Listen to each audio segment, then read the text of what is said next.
Olá, sejam muito bem-vindos ao podcast Indiferença da Associação Larico, hoje dedicado a um tema completamente diferente, o apoio ao luto. Convidámos Carlos Céu e Silva, psicólogo, presidente e fundador da Associação Olhar, Associação pela Prevenção e Apoio à Saúde Mental, e presidente da Laços Eternos, Associação de Apoio a Pais e Irmãos. Olá, muito obrigada por ter aceitado o nosso convite. Este não é um tema fácil, mas inevitavelmente temos que o abordar, até porque todos nós passamos por uma fase de luto em algumas fases da nossa vida. É um tema sensível, sobretudo quando falamos na perda de um filho, o que torna tudo ainda mais complexo. Dizemos muitas vezes que é algo contra a natura, que não é suposto. O que é que o levou a criar a Associação Olhar e de que forma é que esta associação apoia estes pais? Portanto, a associação que apoia os pais em luto é a Laços Eternos. Nós trabalhamos em parceria uma com a outra, não é? A Laços Eternos surgiu porque já existia uma associação que dava apoio a pais, só a pais em luto, e essa associação depois acabou. E quando acabou, uma grande parte dos membros, dos pais que lá estavam, sentiram-se desamparados e sentiram que era importante criar-se um novo espaço. E a partir daí juntámos todos, fomos reunindo e em 3 meses, coisa assim do estilo, montámos a Laços Eternos e está a trabalhar até hoje bem, acompanhar muitos pais e irmãos em luto, que é uma das características desta associação. Também, a outra também, mas esta faz mesmo também, valoriza, digamos, a entrada dos irmãos, porque os irmãos, acho que ainda vamos falar nisso mais à frente, os irmãos vivem 2 lutos. Certo. Pois, porque muitas vezes os pais também em processo de doença, por exemplo, e no caso de crianças com deficiência ou alguma necessidade especial, os pais também têm que, obviamente, direcionar a sua atenção, mesmo que não seja intencional, mas de uma forma muito direcionada à criança que tem mais necessidades do que propriamente o irmão. É disso que falamos também. Há várias situações, há essa mesmo, por exemplo, se um filho está com uma doença grave, portanto, obviamente que os pais têm que se disponibilizar para dar assistência tanto a esse filho e os irmãos, seja um ou vários, portanto acabam por ficar num plano secundário. Claro que não ficam num plano secundário, não estão, digamos, não têm os pais disponíveis como eles gostariam. E depois há aquela situação sempre desagradável, quando existe a morte de um filho. Ninguém está preparado para isso, os pais muito menos estão preparados porque têm que lidar com uma ausência que não conseguem compreender porque é que isto aconteceu, e aí relegam para um segundo ou terceiro, ou às vezes outros planos, tanto os outros filhos, não é? E isto cria depois um ambiente às vezes difícil dentro da família. E muitas vezes não conseguem mesmo, nem sabem fazer diferente, ou seja, todo o processo de luto é complexo, portanto, mesmo que haja um irmão, os pais não estão disponíveis como estariam se fosse uma situação normal. Cláudia, quando morre um filho, regra geral, não é um soco, é mais do que um soco, é um vazio, é um arrancar de tudo que uma pessoa tem dentro de si, não é? E a recuperação de um pai ou de uma mãe em conseguir encarar o dia a dia na ausência do filho é uma coisa, na minha opinião, agora estou a falar assim, mas depois também tem outros lados, depois já vamos falar também do lado, estes ultrapassam, felizmente nós temos já agora, só por este lado mais otimista, senão depois parece que é uma coisa insuportável, e não.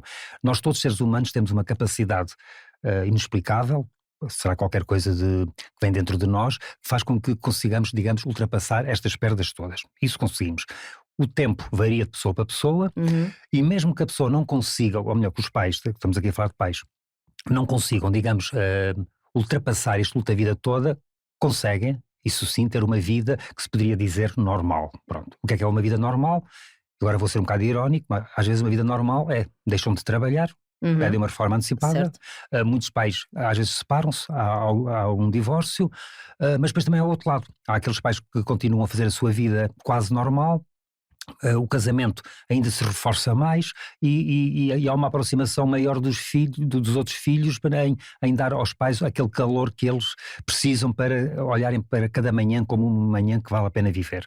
Portanto, há sempre aqui um misto, ou uma dualidade muito grande de sentimentos, não é? Agora, de facto, perante a notícia da perda, e depois também já iremos falar sobre isso, as perdas, na minha opinião, elas são quase todas iguais, mas obviamente que a forma como um filho parte também marca muito a visão da vida e a visão de como vamos encarar depois a própria situação, porque, por exemplo, como falou, um filho que está com uma doença terminal, mas que tem dias ou meses pela frente, dá aos pais uma esperança que é sempre dolorosa, vamos ser francos, é sempre dolorosa, porque essa esperança fatalmente terá um fim, mas pronto, mas os pais vão acompanhando Há uma espécie de preparação de preparação. que nunca diz quem sabe, quem passou pela situação, que a pessoa nunca está preparada, mas pelo menos há uma ideia de quando acontece algo súbito. Exatamente. E que vai acontecer algo, mas nós nunca sabemos quando é que isso vai acontecer, portanto há uma ideia quase de uma imortalidade, de uma falsa imortalidade.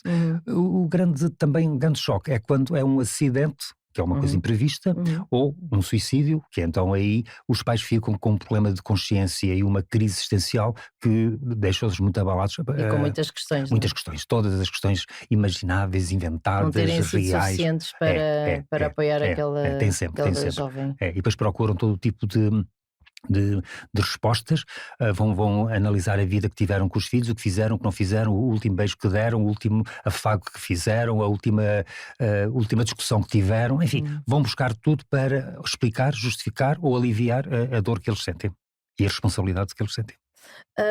Falou aí num aspecto que me parece importante, que é o tempo do luto. Não há um tempo, imagino eu, não sei se bem, que depende muito de pessoa para pessoa, da própria personalidade, do contexto familiar, e não há um tempo mínimo para se fazer um luto, certo? Não, é assim, se formos aos manuais, há fases, há tempos, isso tudo. Pela minha experiência na associação e pelos pais que eu acompanho permanentemente em luto, eu vou responder desta forma, que é aquilo que eu acredito, e eu sei que há colegas meus que provavelmente não aceitam muito bem esta minha forma de analisar.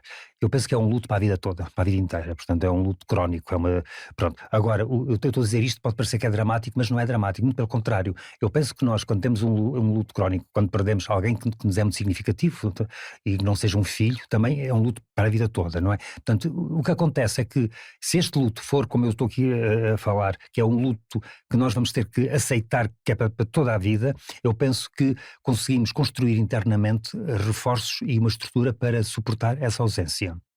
Porque, eu vou ser muito sincero, em clínica eu não vejo ninguém, porque eu até estou aqui a pensar, não vejo ninguém que tenha um luto e que depois, a partir do 3º, 4º ano, eu vou falar assim, diga que estou ótimo, estou bem, já consigo olhar para a vida como olhava de antes. Nunca ouvi ninguém dizer isto, não é? Agora, ouço é os pais dizerem, a saudade cada vez é maior, aquela dor que a saudade causa é maior, mas as pessoas vão aprendendo, ou melhor, vão recuperando os seus rituais do dia-a-dia. Há pais que voltam a ir ao futebol, há pais que voltam a fazer os passeios que faziam com o filho ou fazem com os outros filhos, há pais que já vão outra vez ao restaurante onde costumavam ir com o filho, as férias, por exemplo, quando existe um luto, normalmente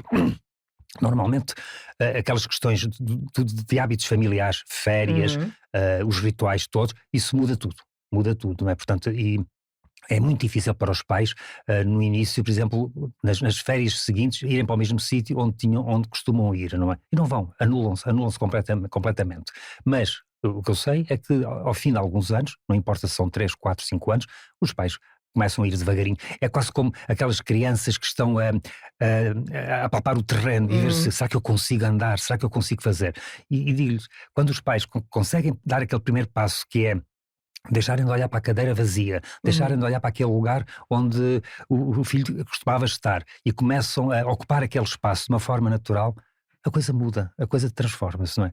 A saudade continua sempre. Mas aquela questão do tempo cura tudo é uma frase isso é uma que não faz falácia. muito sentido. Isso são aqueles ditados que só fazem mal. Há muita gente que diz isso, até com boa intenção, com boa se calhar. intenção. Mas se calhar o tempo também, lá está, acentua a saudade e traz outras coisas. Porque o tempo é aquela coisa, o tempo é ambíguo, não é? O tempo tem aquele lado amigo que permite-nos continuar a viver e a ultrapassar a dor, mas a lembrar-nos sempre de que estamos num processo diferente de vida, na vida.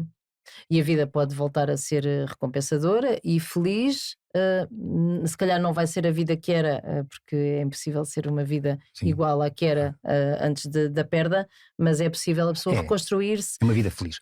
Os pais conseguem sorrir, os pais conseguem fazer os seus rituais, fazem com menos energia, mas vivem, sobrevivem. Eu tenho pais que se riem, por exemplo, Só aqui falar, quando nos grupos de entreajuda, quando chega um pai em luto recente, pai e uma mãe, eu digo pai, estou a falar aqui, portanto, uns pais em luto recente, e quando digo luto recente, tanto pode ter um mês, que nós achamos que é cedo demais para ir para um grupo de entreajuda, nós não aconselhamos antes dos 3, 4 meses as pessoas irem até aos grupos de entreajuda, porque é muito violento, porque assim, um pai com um luto recente, e recente estamos a falar nestes dias, quando chega a um grupo de entreajuda encontra pais com várias realidades. Uns pais já com lutos de 6, 8 anos, já riem, às vezes fizeram o seu caminho. Já fizeram o seu caminho, às vezes contam anedotas, ou contam episódios, digamos, cómicos ou divertidos dos filhos, e um pai ou uma mãe em luto entra ali, senta-se, e pensa que está numa sala surreal, não é? Portanto, bizarra, porque não admitem que se consiga rir com a partida de um filho.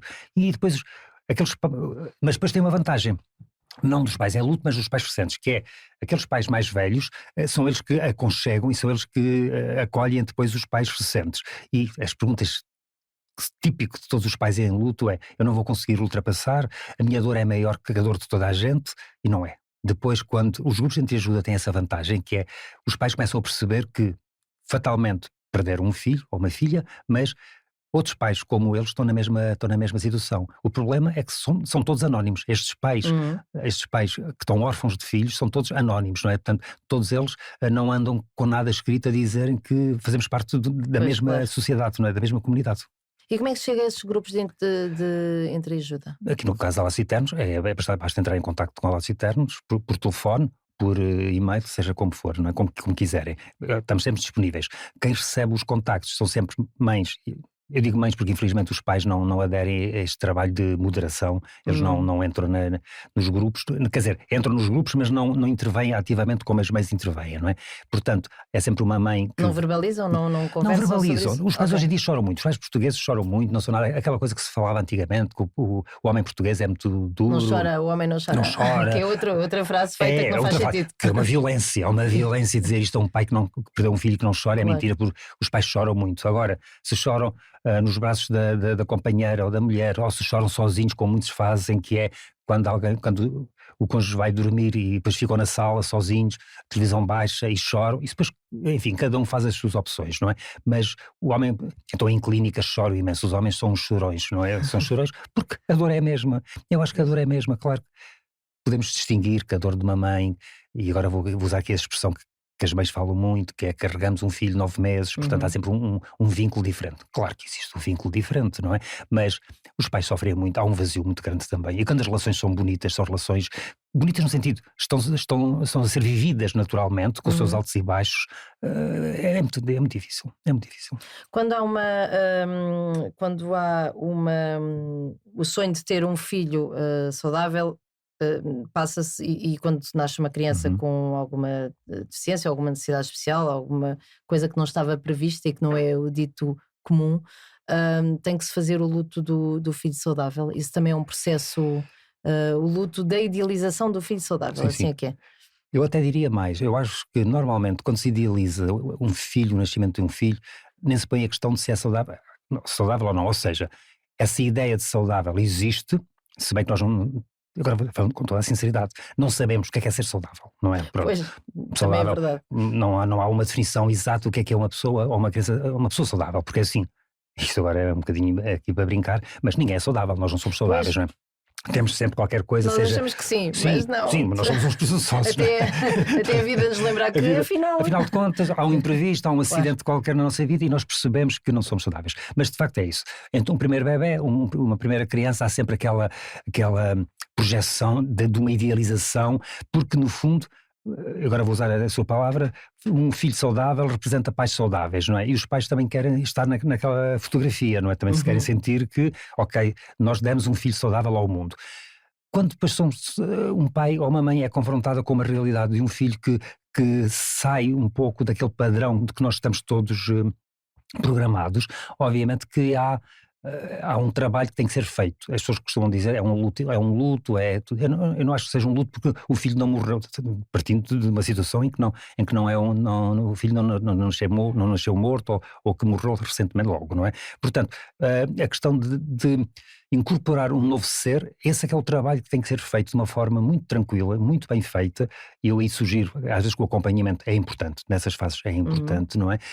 Mas não é obrigatório, mas é importante, que é para depois os pais trabalharem aquela nova realidade e perceberem que poderão construir, eu não digo um mundo novo, mas um mundo renovado a partir da imagem do filho que vão ter, que é um pouco diferente daquele que programaram.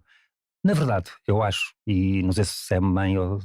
Não. Pronto, é assim. Tenho muitos sobrinhos e afilhados, portanto... Então deve saber aquilo que eu vou dizer. Sinto amor à mesma por eles. Mesma, não é? Deve ser diferente do que um filho. É diferente, mas há vínculos emocionais, claro, e afetivos e fortes, não é? Mas assim, se nós pensarmos, no fundo ninguém tem uma ideia exata do que é um filho perfeito ou um filho saudável, não é? Claro que nós quando vimos as ecografias, tudo isso, as pessoas já veem logo ali o rosto, não é? Criam ali cenários, não é? Hoje em dia até há ecografias 3D que são muito próximas. Eles já falam até com os pais, não é? Até já falam, até já comunicam, não é? Portanto, mas isso são nossas fantasias que nós precisamos para acreditar que de facto o investimento que estamos a fazer é um investimento, e não estou a dizer isto no sentido desagradável, é um investimento que vale a pena fazer, não é? Porque um filho é sempre um investimento emocional, afetivo, mas é sempre um investimento. E quando há um diagnóstico, já me disse que a procura de ajuda psicológica deve ser quando as pessoas se sentirem que assim o devem fazer. Faz sentido ter um acompanhamento na fase, ou seja, durante a vida desta criança, ou faz sentido ter um acompanhamento quando há uma perda? Ou não há regras? Olha, pronto, vou pegar na sua... Exatamente, não há regras. Eu costumo dizer, noutros contextos, todos nós deveríamos passar por uma experiência terapêutica. Eu acho que é fundamental. Concordo tanto com isso. Digo isso a imensa gente à minha volta. Então pronto, eu digo sempre isto. Eu quando vou às escolas digo, seja na escola no básico, eu ia dizer na primária, seja na escola no básico, seja no início, depois da adolescência, seja no fim da adolescência, seja no início da vida adulta, seja depois naquelas idades assim, redondas, os 30, os 40, ou então depois mais tarde, eu acho que todos nós deveríamos passar por essa experiência.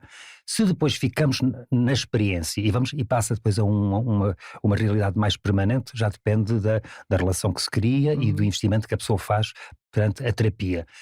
Agora, em relação à questão, eu penso, estou aqui a defender a minha dama, mas é assim, eu acho que uns pais que vão ser pais, seja de filhos ditos saudáveis, ou daqui a sua expressão, ou não, ou seja qual for a situação, não vale a pena estarmos aqui a discriminar, eu acho que às vezes terem um olhar terapêutico pode ser importante. Agora, na minha opinião, não é para ensinar os pais. Eu costumo dizer, eu não gosto de ensinar os pais e eu não ensino. Portanto, mesmo os pais em luto, eu posso só aqui dizer isto em termos de acompanhamento, eu tenho pais e posso dizer que tenho tanto pais, casais como homem, o pai e homem. Eu digo pai e homem porque é sempre diferente da mulher, porque a mulher adere mais fácil, a mãe adere mais facilmente a estas situações. É assim, eu estou agora aqui a pensar em um em dois casos, pais que já estou com eles há 2, 3 ou 4 anos, não é?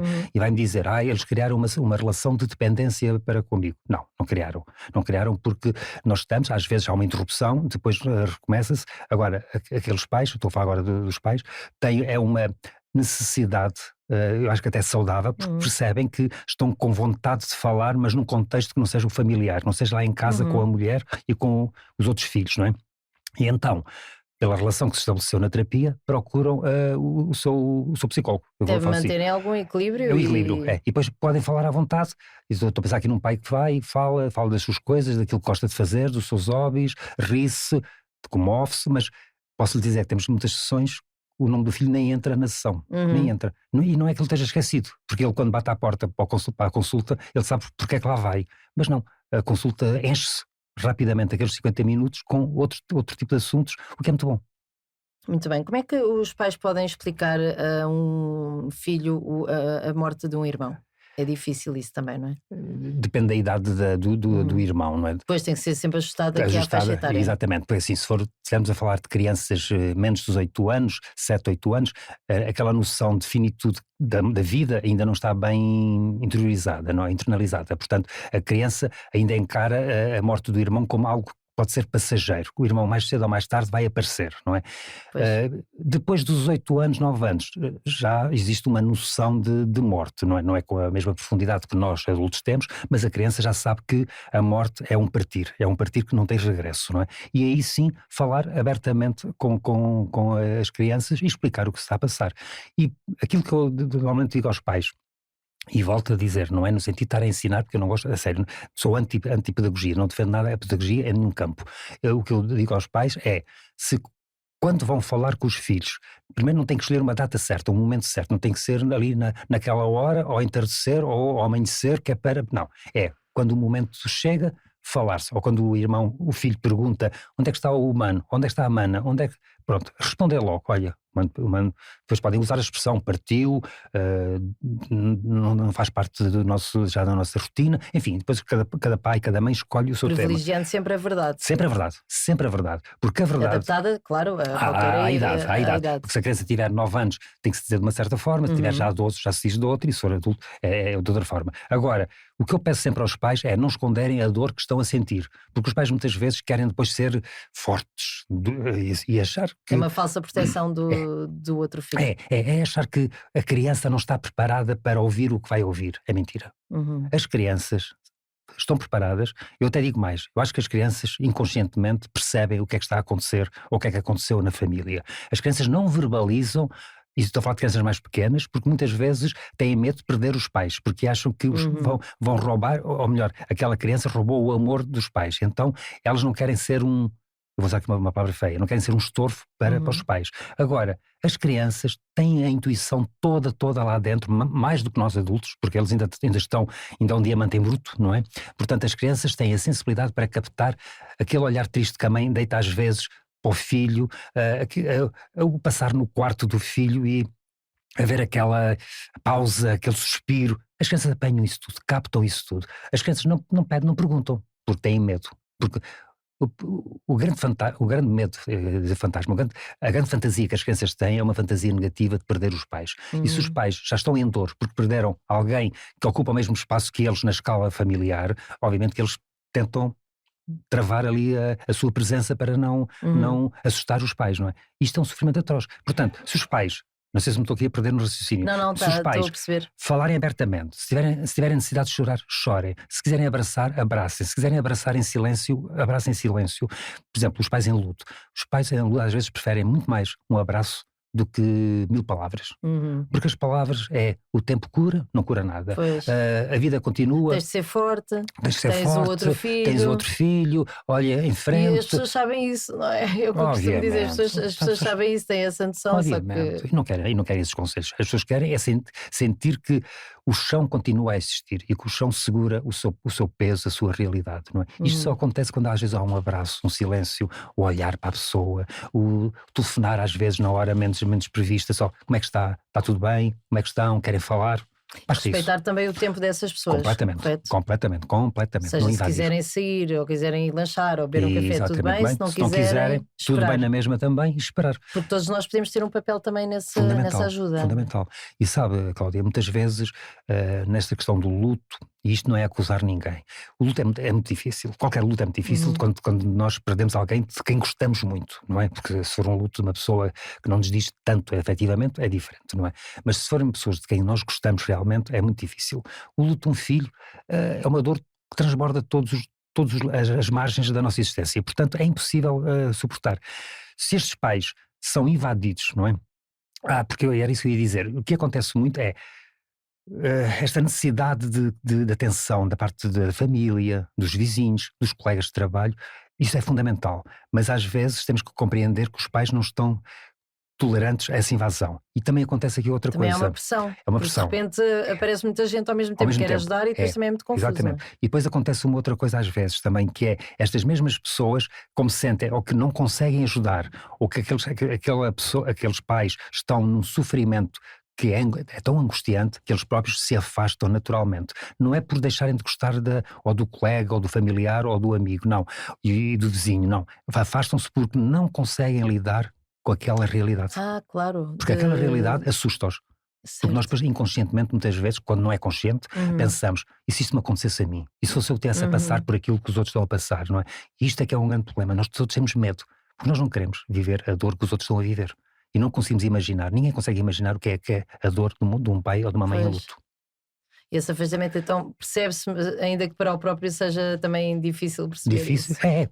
muitas vezes fazem inconscientemente, por exemplo, colegas de trabalho, normalmente, agora vou aqui generalizar, que é para também não ficar aqui um ambiente pesado, por exemplo, às vezes há colegas que afastam-se um bocado do pai ou da mãe em luto, porque lá vem ele, se eu tocar no assunto, começa a chorar. Pronto, aquelas situações um bocado constrangedoras, então as pessoas preferem afastarem-se um bocadinho até sentirem que os pais já estão recompostos e já conseguem, digamos, lidar com a situação.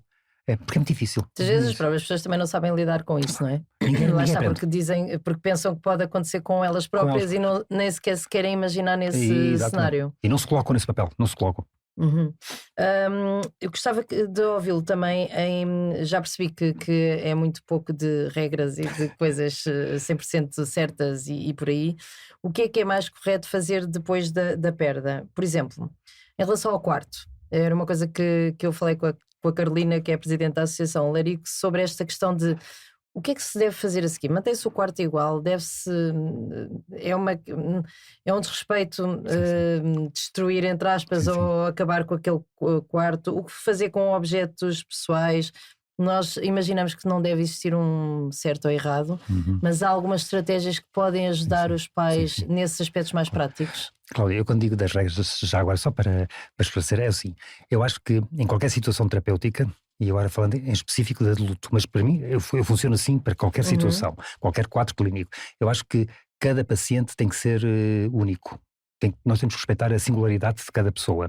E eu não gosto, digamos, pôr em prática as teorias que a pessoa aprendeu na vida para todas as pessoas.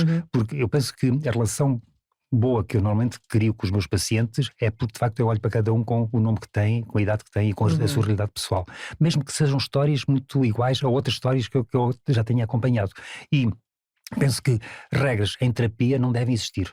Mesmo na vida não deviam existir, não é? Pronto, tirando as regras do bom senso, obviamente. E vai mudando. Exatamente, e tirando aquelas regras de bom senso, do cumprimento das leis essenciais para o bem-estar de todos nós.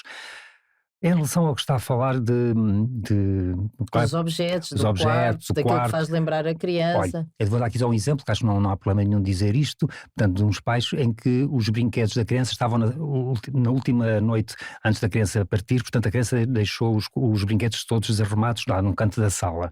Esses brinquedos ficaram durante quase um ano na sala. Portanto, os pais não conseguiam tocar naqueles brinquedos porque sentiam que no momento em que em que arrumassem aqueles brinquedos, estavam a arrumar o filho dentro deles, não é? Portanto, mantinha ali alguma presença. Exatamente. Portanto, para mim, e ouvindo o ponto de vista do casal, eu também achei que era importante, não era dizer, vamos trabalhar a questão da arrumação, vamos começar aqui a preparar-nos para lidar com essa ausência. Não, eu acho que era importante, na minha opinião, foi muito importante aqueles pais sentirem que todos os dias, quando entravam em casa, iam à sala, olhavam para os brinquedos, viam ali os brinquedos desarrumados, era difícil, choravam, ficavam ali de uma forma, às vezes, estática, a olharem, tudo ficavam, mas isso é o processo. Fazia parte daquele processo daquele casal. Exatamente. Agora, que para eles foi muito importante sentirem que aqueles brinquedos, ou mais, eles estavam a respeitar aquele espaço que eles autorizaram como pais, vamos falar assim, não é? Autorizaram como pais, em que o filho podia e devia brincar ali e partilhar com eles as brincadeiras. Se faziam isso todos juntos, quando a criança fazia parte da vida familiar, porque é que não continuar a fazer durante um certo tempo? Claro que se me perguntar. Então, e agora esses pais vão ficar com os brinquedos 10 anos na sala. Obviamente o bom senso, e nem o bom senso não faz sentido, nem para aqueles pais, e tanto não faz que os pais já arrumaram os brinquedos, não é? Portanto, porquê? Porque depois há um dia, não importa quando, há qualquer coisa que de facto internamente empurra os pais a arrumarem determinadas gavetas que estão por arrumar. E é nesses momentos, com apoio ou não, que depois esses pais tomam uma decisão vagarosa, arrumam em conjunto, partilham, fazem devagar ou não e pegam nos brinquedos. O quarto é a mesma coisa, e depois as fotografias, mas agora pegando no quarto, na minha opinião... claro, as fotografias também é muito importante. Por exemplo, o quarto. Estão espalhadas pela casa, naturalmente. Eu agora menos um bocadinho devido às novas tecnologias, mas continua a haver, as fotografias continuam a existir nas casas, não é?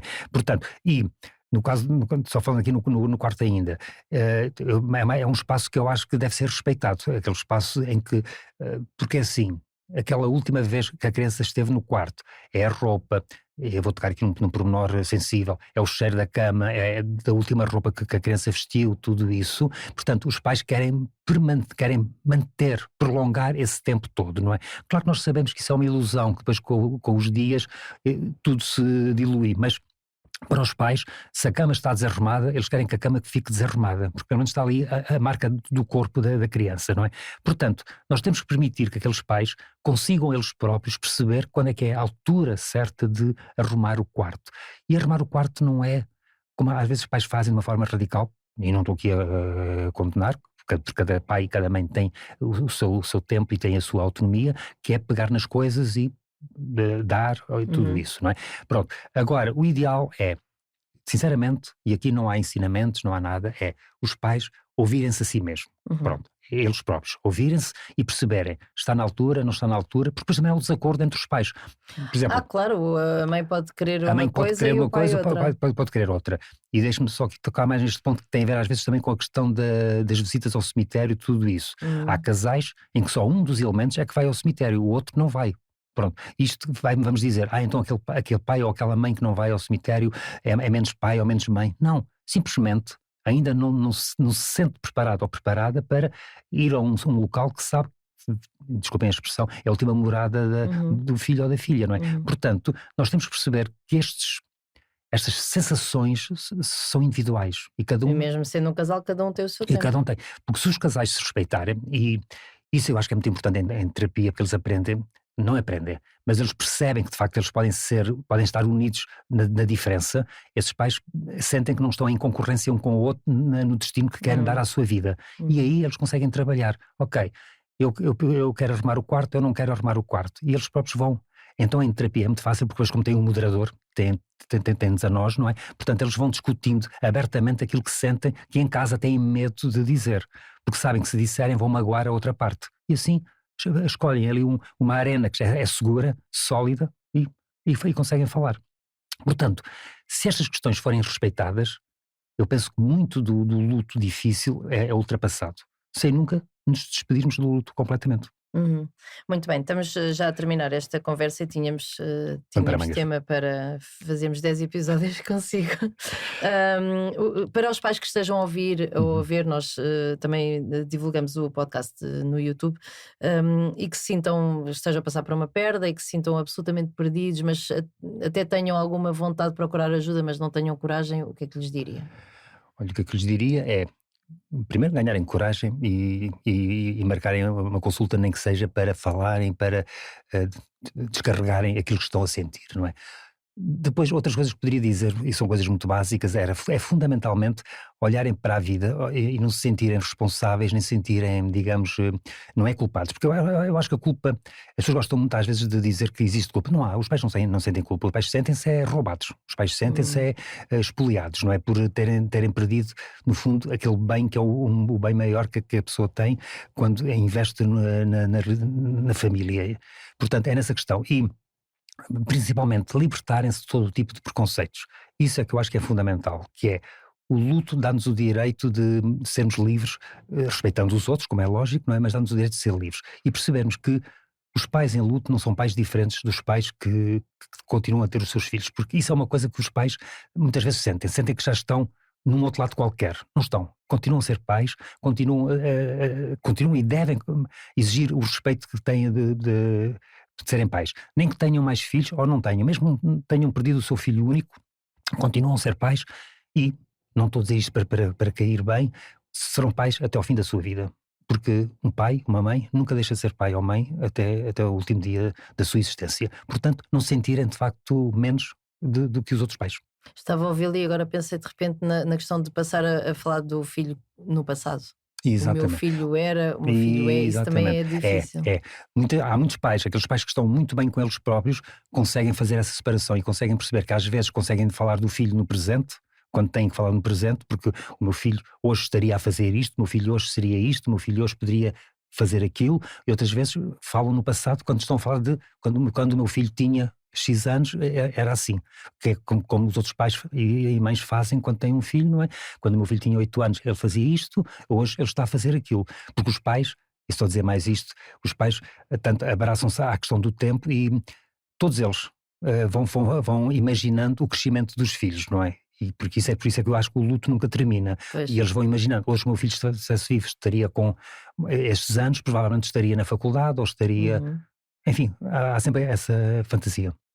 As pessoas podem procurar a Associação Laços Eternos no Sim, sim. Instagram, nas redes Das sociais. sociais, Qual é está que tudo. é a forma mais correta? É fazer Ligar. uma pesquisa. É uma pesquisa e ligar Ok. logo, ligar.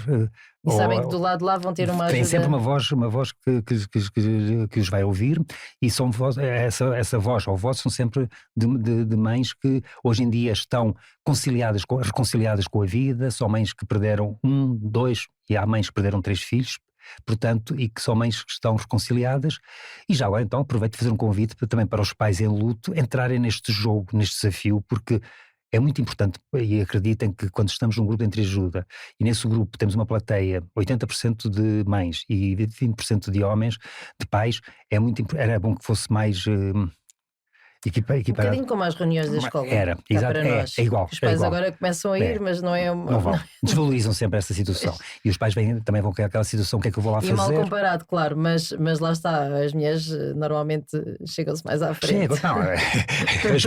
As mães, não é? As exato. mães são, no fundo, agora vamos aqui brincar, são as donas do mundo, não é? Pois. Quer se queira, quer não. Os homens e os pais muitas vezes anulam-se ainda no seu papel de educadores e de responsáveis também da família, não é? Pronto, mas isso tem a ver com questões culturais. Já não é para aqui, não é para agora. Mas gostava que nesses grupos estivessem mais homens. Acho que era porque ouvir também a dor dos pais é muito importante para as companheiras, não é? Porque quando elas percebem, porque elas às vezes desvalorizam esta ideia, pensam que ele fica calado, ele fica sério, ele é assim, e pensam que o ser assim é uma regra, não é? Aqueles pais estão todos a precisar de falar também, e se estiverem protegidos, e por isso, se eles tiverem lá mais pais ao lado deles, eles sentem-se mais fortes, e aí então já conseguem falar e quebra-se ali aqueles preconceitos todos. Muito obrigada, foi um gosto falar consigo. Obrigada por ter estado connosco. Foi mais um episódio do podcast Indiferença, promovido pela Associação Larico com o apoio da Câmara Municipal de Cascais. Este podcast é gravado nos estúdios da Criativa e está disponível nas plataformas habituais e também em vídeo no YouTube. Até um próximo episódio.